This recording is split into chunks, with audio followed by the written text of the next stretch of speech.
So we were interested in understanding if there is a stable capability of a group to perform different kinds of tasks. Prior research on team performance generally has looked at teams performing one specific type of task or in one specific setting. And we were interested in knowing if there's an underlying capability that would transfer across different kinds of tasks. And so we set out to do that by looking at performance in teams the same way that researchers have explored intelligence in individuals. So we looked at how teams perform tasks in different domains and how that could then be used to predict that team's performance of a very different sort of task. One thing that was surprising was that group intelligence, collective intelligence, was not strongly related to the intelligence of the individual team members. When we began this research, we weren't sure what the relationship would be between those two concepts. In the past, it has been shown that group member individual intelligence would predict how a team would perform in different sorts of situations. However, when we devised our collective intelligence measure, we found that it was not strongly related to individual intelligence, that it was quite separate from individual intelligence.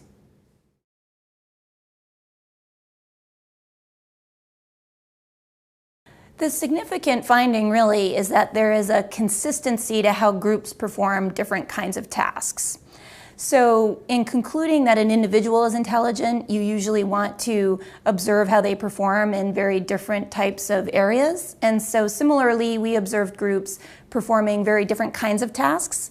And we found that groups that were good at one kind of task tended to also be good at these other kinds of tasks, suggesting that there's this consistent underlying factor that really drives their performance.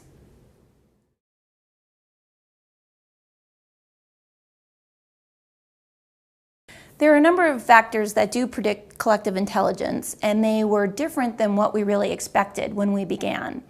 We measured a number of things about the individual team members themselves, including their intelligence, their personality, and the typical factors were not predictive of collective intelligence. One thing that was predictive was the social sensitivity of the members of the team.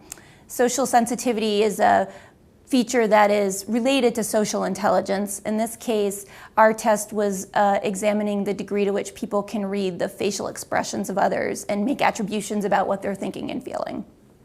That was significantly related to collective intelligence. Another factor that was related was the proportion of women in the group. The more women, the more highly collectively intelligent the group was.